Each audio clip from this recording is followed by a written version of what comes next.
Good morning વિદ્યાર્થી મિત્રો। આજે આપણે વિદ્યુત પ્રવાહ ખંડના કારણે મળતું ચુંબકીય ક્ષેત્ર એટલે કે આપણી બોર્ડની પરીક્ષા માટેનો મોસ્ટ આઈએમપી ટોપિક છે બાયો સાવર્ટનો નિયમ, જેની ચર્ચા કરવાના છીએ।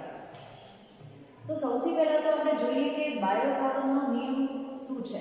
તો એના માટે અહીં એક આકૃતિ આપી છે, જો સમજીએ। x થી y સુધી આપણને અહીંયા દર્શાવ્યું છે એક l લંબાઈનો વાહક તાર છે કે જેમાંથી કોઈ વિદ્યુત પ્રવાહ પસાર થઈ રહ્યો છે। I જેટલો વિદ્યુત પ્રવાહ પસાર થઈ રહ્યો છે, જેની દિશા અહીં આકૃતિની અંદર દર્શાવી છે। તો કોઈ આ એક વિદ્યુત પ્રવાહ આધારિત l લંબાઈનો વાહક તાર છે જેમાંથી I જેટલો પ્રવાહ પસાર થઈ રહ્યો છે। આ વાહક તારને આપણે dl જેટલા સૂક્ષ્મ લંબાઈના ખંડોમાં વિભાજિત કરી દેવામાં આવે તો એ પૈકીનો અહીં આપણે એક dl જેટલો સૂક્ષ્મ ખંડ દર્શાવ્યો છે। dl જેટલી લંબાઈનો એક સૂક્ષ્મ ખંડ દર્શાવ્યો છે જેમાંથી પણ I જેટલો વિદ્યુત પ્રવાહ પસાર થતો હશે, અને એ dl લંબાઈના સૂક્ષ્મ વિદ્યુત પ્રવાહ આધારિત ખંડના લીધે એ સૂક્ષ્મ ખંડ dl ની સાપેક્ષે અહીં r અંતરે આવેલ p બિંદુ પર આપણે ઉદ્ભવતા ચુંબકીય ક્ષેત્રની ચર્ચા કરવી છે। જે ચુંબકીય ક્ષેત્ર કેટલું હશે તો અહીં આપણે dv વડે દર્શાવ્યું છે, તો એની આપણે અહીંયા ચર્ચા કરીએ। તો વાત હતી બાયો સાવર્ટનો નિયમ। બાયો સાવર્ટનો નિયમ કોને કહેવામાં આવે છે? બાયો સાવર્ટનો નિયમ એટલે શું? તો આપણે અહીં લખ્યું છે કે વિદ્યુત પ્રવાહ અને તેના કારણે ઉત્પન્ન થતા ચુંબકીય ક્ષેત્ર વચ્ચેના સંબંધનો જે અભ્યાસ છે એ બાયો સાવર્ટના નિયમ વડે આપવામાં આવે છે। જે માટે આપણે અહીંયા વિદ્યુત પ્રવાહ આધારિત xy જે તાર દર્શાવ્યો છે એને અતિ સૂક્ષ્મ ખંડ dl માં વિભાજિત કરી દઈએ તો એક dl ખંડના લીધે r અંતરે આવેલા p બિંદુ પાસે ઉદ્ભવતું ચુંબકીય ક્ષેત્ર આપણે શોધવું છે। તો અહીં dl અને સ્થાનાંતર સદિશ r વચ્ચેનો ખૂણો દર્શાવ્યો છે કે dl જે સૂક્ષ્મ લંબાઈનો ખંડ છે એ તેની દિશા અહીંયા દર્શાવી છે, અને r સદિશ વચ્ચેનો ખૂણો જે અહીંયા થીટા વડે દર્શાવ્યો છે। તો બાયો સાવર્ટના નિયમ મુજબ આપણે એવું કહી શકીએ કે બાયો સાવર્ટનો નિયમ જ છે આ કે ચુંબકીય ક્ષેત્ર dv નું મૂલ્ય વિદ્યુત પ્રવાહ I અને લંબાઈનો ખંડ જે dl છે એના સમપ્રમાણમાં તથા અંતર r ના વર્ગના વ્યસ્ત પ્રમાણની અંદર હોય છે, જે અહીં સમીકરણ વડે દર્શાવ્યું છે। કોના સમપ્રમાણમાં?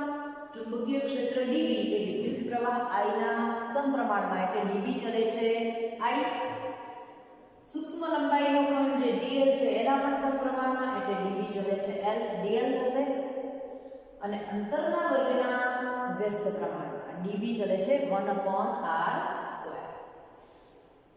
અને ચુંબકીય ક્ષેત્ર સદિશ રાશિ છે તો તેની દિશાની વાત કરી છે, તો તેની દિશા એ dl અને r ને લંબાવતા સમતલને લંબ રૂપે હોય છે। તો અહીં આપણે ચુંબકીય ક્ષેત્ર દર્શાવ્યું છે કે dv ચલે છે idl ક્રોસ r/r³। તો dv બરાબર μ0/4π। μ0/4π શું છે? સમપ્રમાણતાનો અચળાંક। તો dv બરાબર μ0/4π idl ક્રોસ r/r³। અહીંયા જુઓ ક્રોસ ગુણાકાર એટલે કે સદિશ ગુણાકાર છે। સદિશ ગુણાકારમાં આપણે ક્રોસ નીકાળી અને જો લખવું હોય તો આ રીતે લખી શકાય dv બરાબર μ0/4π idl sin θ। idl cross r છે એને આપણે idl r sin θ લખી શકીશું, પરંતુ ભાગાકારમાં r નો ક્યુબ હતો અને ઉપર r આવશે તો નીચે અને ઉપરથી એક r કેન્સલ થાય તો idl sin θ ભાગ્યા r², એટલે કે dv બરાબર μ0/4π idl sin θ upon r square જેટલું ચુંબકીય ક્ષેત્ર આપણને p બિંદુ આગળ મળશે. તો વિદ્યાર્થી મિત્રો, આ જે સમીકરણ છે એ જ બાયો સાવર્ટનો નિયમ છે. ખાસ યાદ રાખીશું, એક્ઝામ્પલ માટે, એમસીક્યુ માટે, થિયરી માટે, દરેક માટે અગત્યનું છે. તો બાયો સાવર્ટનો નિયમ એ જ આપણું આ સમીકરણ છે. dB બરાબર μ0/4 પાઈ IDL sin θ upon r square. અહીં μ0/4 પાઈ શું છે? તો ધ્યાન રાખીશું કે μ0/4 પાઈ જે છે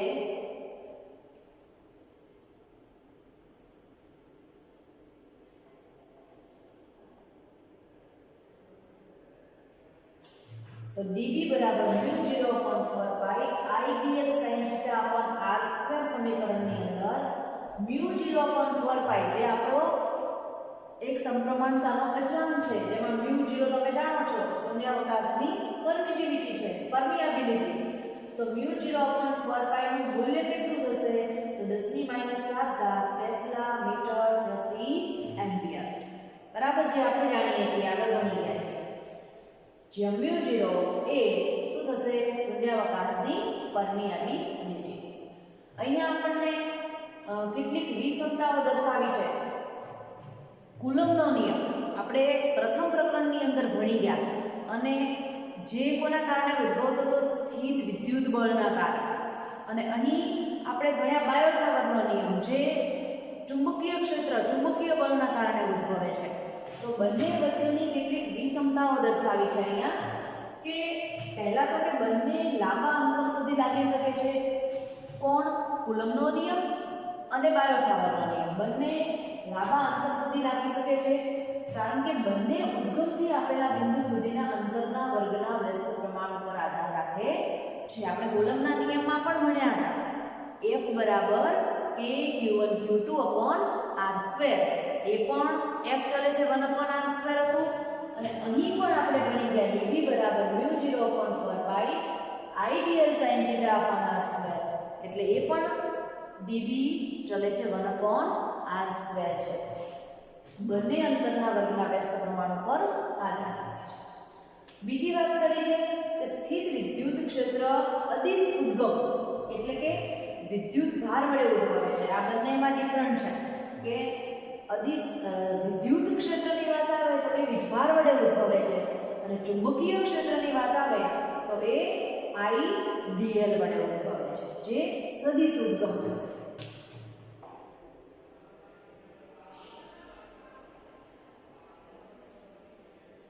બીજા કેટલાક મુદ્દા જોઈએ તો સ્થિત વિદ્યુત ક્ષેત્ર જે ઉદ્ગમ અને અવકાશમાં રહેલા બિંદુને જોડતા સ્થાનાંતર સદિશની દિશામાં હોય છે, જ્યારે ચુંબકીય ક્ષેત્ર જે છે એ સ્થાનાંતર સદિશ r અને વિદ્યુત પ્રવાહ ખંડ IDL ને સમાવતા સમતલને લંબ રૂપે હોય છે. ચુંબકીય ક્ષેત્રમાં આપણે ભણી ગયા છીએ કે સ્થાન સદિશ r અને IDL ક્રોસ r, તો ચુંબકીય ક્ષેત્ર બંનેને લંબ રૂપે હશે. અને વિદ્યુતની અંદર વાત આવે તો વિદ્યુત ક્ષેત્ર જે છે એ અવકાશમાં રહેલા દરેક બિંદુને જોડતા સ્થાનાંતર સદિશની દિશામાં હશે, જ્યારે અહીંયા લંબ રૂપે હશે.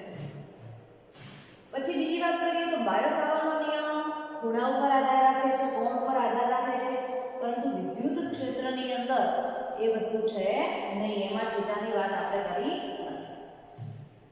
અને કોઈ પણ બિંદુએ વિદ્યુત ક્ષેત્ર ચુંબકીય ક્ષેત્ર શૂન્ય હોઈ શકે છે. ક્યારે હોઈ શકે છે તેની વાત આપણે અહીંયા કરી. માની લો કે થીટા બરાબર 0 થાય.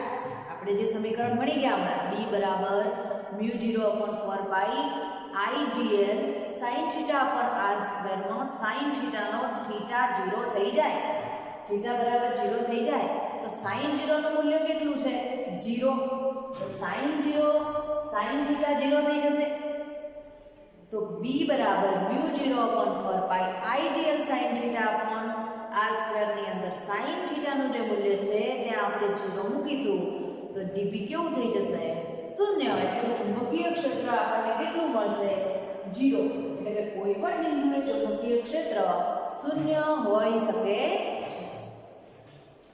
પછી અહીંયા એક આપણને બીજું ઇક્વેશન આપી પરમિએબિલિટી અને પરમિટિવિટી અને શૂન્યાવકાશમાં પ્રકાશનો વેગ c પરસ્પર ત્રણેય વચ્ચે સંબંધ દર્શાવતું સમીકરણ છે. તો મુક્ત અવકાશની પરમિટિવિટી, જેને આપણે એપ્સિલન 0 કહીએ છીએ, ક્યાં આવ્યું હતું? કુલમ્બના નિયમની અંદર. અને મુક્ત અવકાશની પરમિએબિલિટી μ0 જે ક્યાં આવે છે? હમણાં બાયો-સાવર્ટના નિયમમાં આપણે જોયું.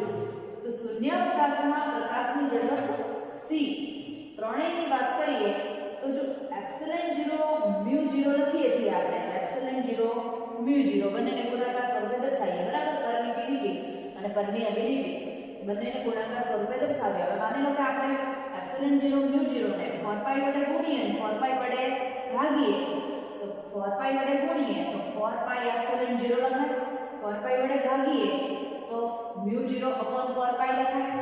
તો 4π એપ્સિલન 0 યાદ કરો તો આપણે ભણી ગયા ને કુલમ્બના નિયમની અંદર, F બરાબર 1 upon 4π epsilon 0 q1 q2 upon r square. એમાં 1 upon 4π એપ્સિલન 0 નું મૂલ્ય હતું 9 × 10⁹ ન્યૂટન મીટર સ્ક્વેર પ્રતિ કુલમ્બ સ્ક્વેર, જેનો ઉપયોગ આપણે અહીંયા કરીએ તો અહીં 4π એપ્સિલન 0 છે, આપણે 1 upon 4π એપ્સિલન 0 નું મૂલ્ય જાણીએ છીએ. તો જે મૂલ્ય છે એનું વ્યસ્ત કરી દઈએ તો 4π એપ્સિલન 0 બરાબર કેટલા થશે? 1 ભાગ્યા 9 × 10⁹ થઈ જશે.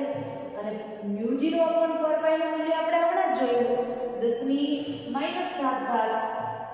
સાદુરૂપ આપીએ તો આ 10⁻⁷ જે છે એને આપણે નીચે લાવીએ તો +7 થશે.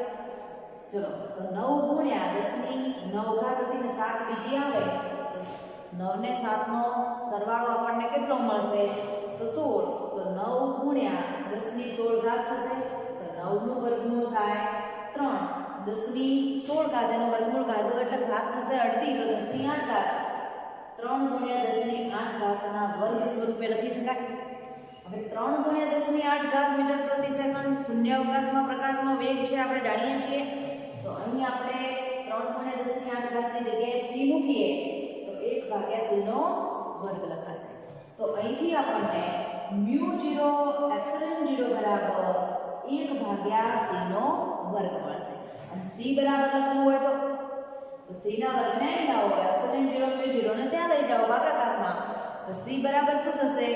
1/√μ0 એપ્સિલન 0. બરાબર? તો આ જે સમીકરણ છે એ પણ MCQ માટે અગત્યનું છે. પછી μ0 નું મૂલ્ય જે છે એ આપણને કીધું છે કે 4π × 10⁻⁷ જેટલું એક નિશ્ચિત કરેલું મૂલ્ય છે, જેનો આપણે એક્ઝામ્પલની અંદર પણ ઉપયોગ કરીશું. ચલો ઉદાહરણ 1 જોઈએ.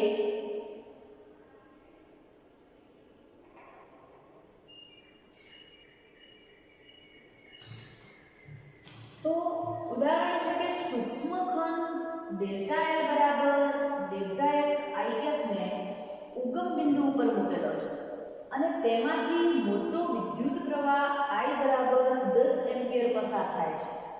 આકૃતિની અંદર આપણને દર્શાવીને આપ્યું છે એ પ્રમાણે y અક્ષ પર 0.5 મીટર અંતરે ચુંબકીય ક્ષેત્ર કેટલું હશે? ચુંબકીય ક્ષેત્ર આપણે શોધવું છે અને Δx બરાબર 1 સેન્ટીમીટર આપેલું છે. તમે આકૃતિને ધ્યાનથી જુઓ તો ઉદ્ગમ બિંદુ આગળ અહીંયા ઉગમ બિંદુ O ની જગ્યાએ આપણને એક સૂક્ષ્મ લંબાઈ ΔL ધરાવતો એક ખંડ મૂકેલો છે, જેમાંથી વિદ્યુત પ્રવાહ I બરાબર 10 એમ્પિયર જેટલો પસાર થઈ રહ્યો છે. આપણા dl લંબાઈનો ખંડ જે મૂકેલો છે એની દિશા કઈ તરફ છે? Δx i x અક્ષની દિશામાં છે. અને જે ડિસ્ટન્સ ઉપર આપણે ચુંબકીય ક્ષેત્ર શોધવાનું છે, જે ઉગમ બિંદુથી P બિંદુએ આવેલું છે 0.5 મીટર અંતરે, એની દિશા કઈ થશે? y અક્ષ તરફ.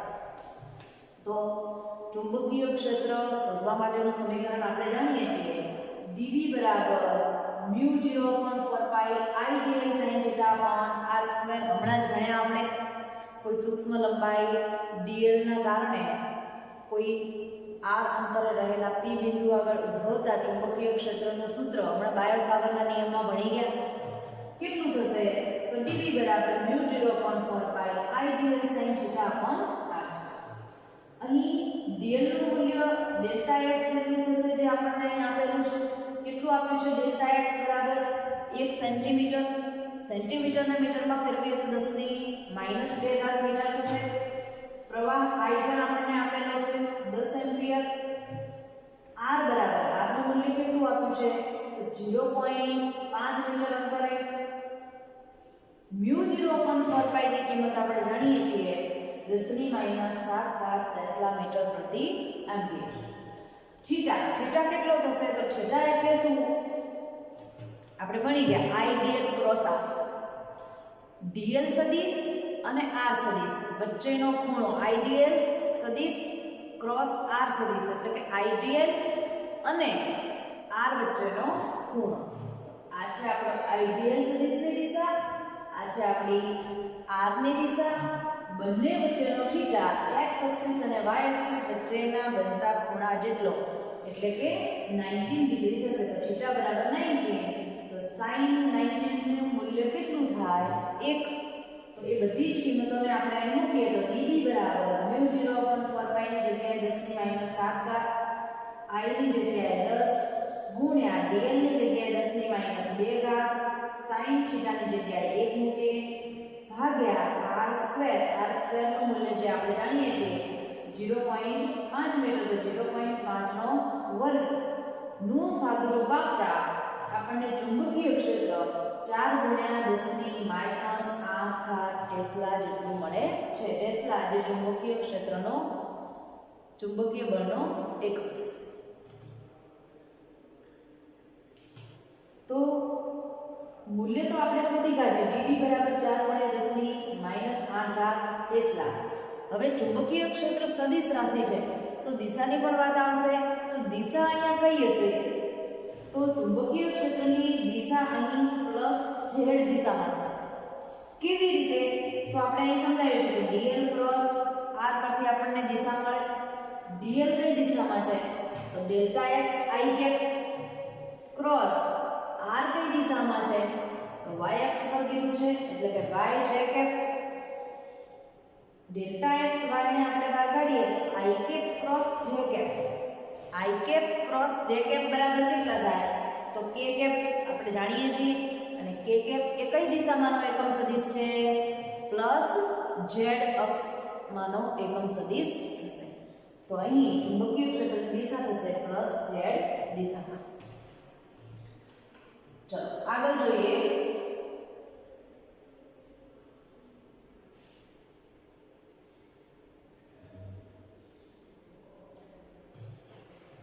આગળની આપણી થિયરી છે વિદ્યુત પ્રવાહ આધારિત વર્તુળાકાર કવાટલાળાના અક્ષ પર ચુંબકીય ક્ષેત્ર અહીં આકૃતિની અંદર આપણને સ્થિર વિદ્યુત પ્રવાહ I ધારિત ગોળાકાર ગાળો એક દર્શાવ્યો છે રિંગ દર્શાવી છે આપણે રિંગ માટે વિદ્યુત ક્ષેત્રના સમીકરણો ભણી ગયા છે અહીંયા ચુંબકીય ક્ષેત્રની વાત કરવાની છે તો સ્થિત વિદ્યુત પ્રવાહ I ધારિત એક ગોળાકાર ગાળો દર્શાવ્યો છે એટલે કે આપણે અહીં એક રિંગ દર્શાવી છે જેમાંથી I જેટલો પ્રવાહ પસાર થઈ રહ્યો છે એટલે કે વિદ્યુત પ્રવાહ ધારિત છે આ ગાળાની ત્રિજ્યા કેપિટલ R છે અહીં આપણે ત્રિજ્યાને કેપિટલ R વડે દર્શાવી છે તેમજ તેનું કેન્દ્ર એ ઉગમ બિંદુ O ઉપર રહે તે રીતે આપણે yz સમતલની અંદર મૂકેલ છે yz સમતલની અંદર ઉગમ બિંદુ O ઉપર આ રિંગનું કેન્દ્ર રહે એ રીતે આપણે રિંગને સેટ કરેલી છે તો x અક્ષ એ આ ગાળાની એક એક્સિસ થશે આપણે yz સમતલમાં રિંગને મૂકી છે તો એની આ ઉગમ બિંદુ O એના કેન્દ્રમાંથી પસાર થતી એની અક્ષ એ x અક્ષની દિશામાં થશે તો તેની અક્ષ ઉપર એટલે કે x અક્ષ ઉપર આવેલા P બિંદુ આગળ આપણે ચુંબકીય ક્ષેત્ર શોધવું છે અહીં આપણે ઉગમ બિંદુ O થી P બિંદુએ આવેલા P બિંદુ પર આપણે ચુંબકીય ક્ષેત્ર શોધવું છે તો ધારો કે ગાળાના કેન્દ્ર O થી P નું અંતર x છે એવું આપણે માની લઈએ તો આકૃતિમાં દર્શાવેલ dl ના કારણે ઉદ્ભવતા ચુંબકીય ક્ષેત્ર db નું મૂલ્ય આપણે બાયો-સાવર્ટના નિયમ ઉપરથી મેળવી શકીએ. કઈ રીતે? તો જુઓ, આ એક રીંગ છે જેને dl જેટલી સૂક્ષ્મ લંબાઈના ખૂંટોની અંદર વિભાજિત કરી દેવામાં આવે તો કોઈ dl લંબાઈના સૂક્ષ્મ વિદ્યુત પ્રવાહ ધારિત ખંડના કારણે કોઈ r બિંદુ x અંતરે આવેલા p બિંદુ આગળ ઉદ્ભવતું ચુંબકીય ક્ષેત્ર હમણાં આપણે ભણ્યા ને બાયો-સાવર્ટના નિયમ, તો એની એ જ વસ્તુ કરી છે. અહીંયા માની લો કે કોઈ dl લંબાઈનો સૂક્ષ્મ વિદ્યુત પ્રવાહ ધારિત ખંડ છે જેમાંથી I જેટલો પ્રવાહ પસાર થઈ રહ્યો છે, તો એના કારણે r અંતરે આવેલા p બિંદુ આગળ આપણે ચુંબકીય ક્ષેત્ર શોધવું છે એવું માની લઈએ. તો વિદ્યાર્થી મિત્રો, અહીંયા આપણને કેટલું મળશે ચુંબકીય ક્ષેત્ર? તો જેટલું હમણાં આપણે ભણી ગયા dB બરાબર μ0/4π I dl cross r r³ આપણે ભણી ગયા. હવે અહીં વાત આવે છે સ્મોલ r. સ્મોલ r કેટલું થશે અહીંયા? તો જુઓ, આપણે અહીં y અને x સમતલની અંદર અહીંયા r છે, તો આ r નું મૂલ્ય જે છે એ આપણે શોધવું હોય તો અહીંયા એક કાટકોણ ત્રિકોણ બને છે. તો આ કાટકોણ ત્રિકોણમાં પાયથાગોરસનો નિયમ વાપરી અને આપણે r ને શોધી શકીએ. r નો વર્ગ બરાબર કેપિટલ R નો વર્ગ વત્તા x નો વર્ગ. તો સ્મોલ r બરાબર વર્ગમૂળમાં કેપિટલ R નો વર્ગ વત્તા x નો વર્ગ. આવો આપણને જવાબ મળશે. એટલે કે r નો વર્ગ બરાબર x નો વર્ગ વત્તા r નો વર્ગ મૂલ્ય મળશે. તો આ કિંમતનો આપણે ઉપયોગ કરી અને dl ક્રોસ r જે છે એનું સાદુરૂપ આપીએ. dl ક્રોસ r એટલે શું થશે? r dl. હવે અહીંયા થીટાની વાત કરીએ, sin થીટા. તો ચલો, dB બરાબર μ0/4π I dl sin થીટા ભાગ્યા અહીં આપણે કિંમત મૂકીએ. હવે I dl r sin theta ભાગ્યા r નો ક્યુબ હતો, તો ઉપર નીચેથી એક સ્મોલ r કેન્સલ થાય તો ભાગાકારમાં ફક્ત r નો વર્ગ જ વધે. હવે આપણે દિશા થીટાની વાત પછી કરીએ, પહેલા મૂલ્યની વાત કરીએ. તો I dl r/r³, તો ઉપર નીચેથી એક r કેન્સલ થાય તો I dl ભાગ્યા સ્મોલ r નો વર્ગ. તો સ્મોલ r બરાબર x નો વર્ગ વત્તા કેપિટલ R નો વર્ગ આપણે દર્શાવ્યો છે. તો r ના વર્ગની જગ્યાએ અહીંયા સીધી આપણે કિંમત મૂકી શકીએ, x નો વર્ગ વત્તા r. તો આ આપણે વાત કરી એના મૂલ્યની. દિશા, તો dl અને r વડે બનતા સમતલને લંબ, જેની આપણે ચર્ચા કરીએ.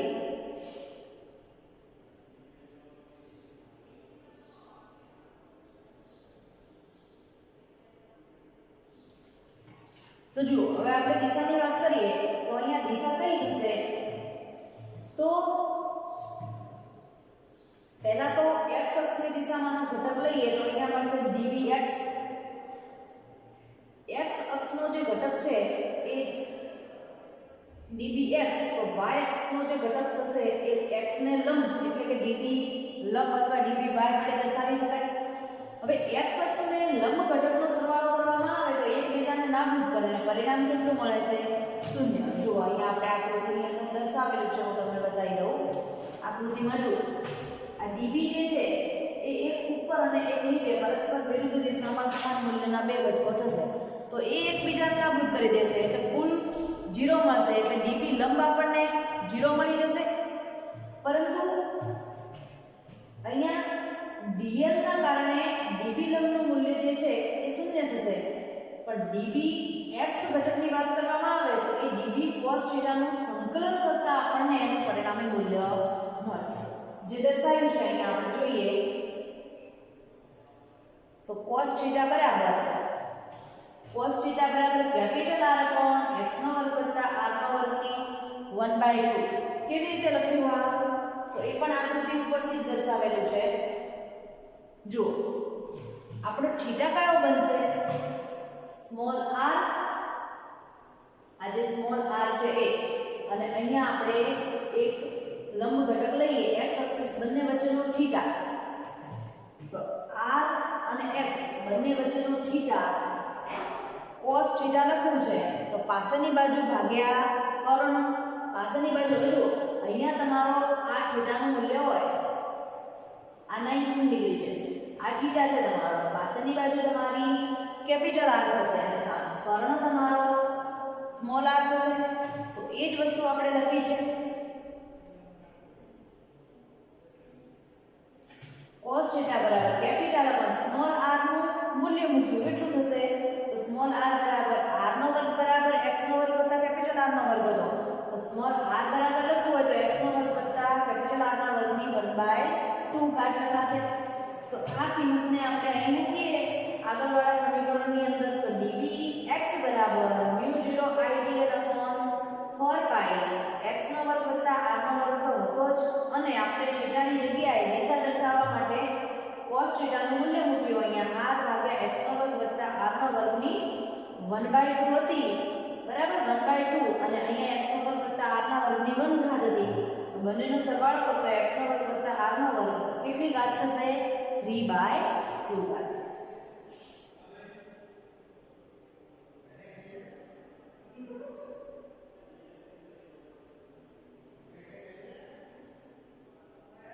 તો અહીં આપણે દર્શાવ્યું છે b બરાબર bx i કેપ. કેમ bx i કેપ? તો j કેપ વાળો તો 0 થઈ જાય છે. તો bx i કેપ બરાબર μ0 i r² upon 2 x² વત્તા r² ની 3/2 i કેપ. ક્યાંથી આ મૂલ્ય લાવ્યું? તો પૂરી રિંગ માટે આપણે જે રિંગ હતી એનું સૂક્ષ્મ dl લંબાઈના ખંડોમાં વિભાજન કરી અને વર્તુળ ચુંબકીય ક્ષેત્ર bx i કેપ દર્શાવ્યું હતું, બરાબર? dbx દર્શાવ્યું હતું. પરંતુ એ દરેક સૂક્ષ્મ લંબાઈના ખંડોનો સરવાળો કરી દેવામાં આવે તો કુલ લંબાઈ dl ની જગ્યાએ કેટલી થઈ જાય? તો વર્તુળના પરિઘ જેટલી, રિંગનું કુલ લંબાઈ કેટલી થાય? વર્તુળના પરિઘ જેટલી, 2 પાઈ કેપિટલ R જેટલી. તો એ dl ની જગ્યાએ આપણે કિંમત મૂકીએ તો dl ની જગ્યાએ 2 પાઈ r મૂકીએ તો ઉપર નીચેથી પાઈ કેન્સલ થઈ જાય. નીચે 4 હતા તો 2 × 4 એટલે 1 2 કેન્સલ થઈ જાય ઉપરથી, અને 4 ની જગ્યાએ અહીંયા નીચે 2 થઈ જાય. તો વધશે શું? μ0 i r² upon 2 x નો વર્ગ વત્તા r નો વર્ગ 3/2 i કેપ.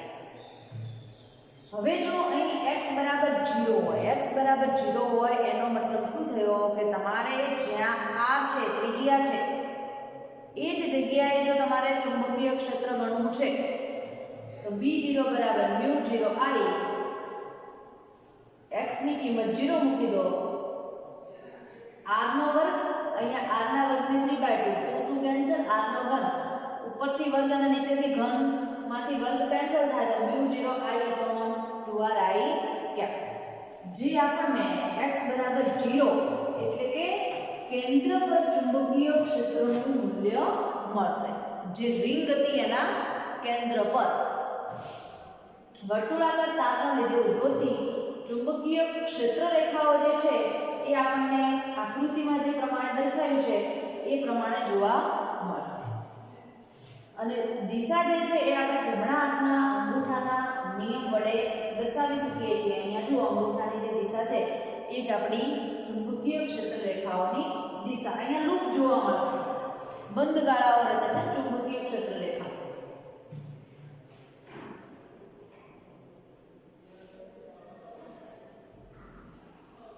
તો આજે આપણે અહીંયા જ રાખીએ છીએ.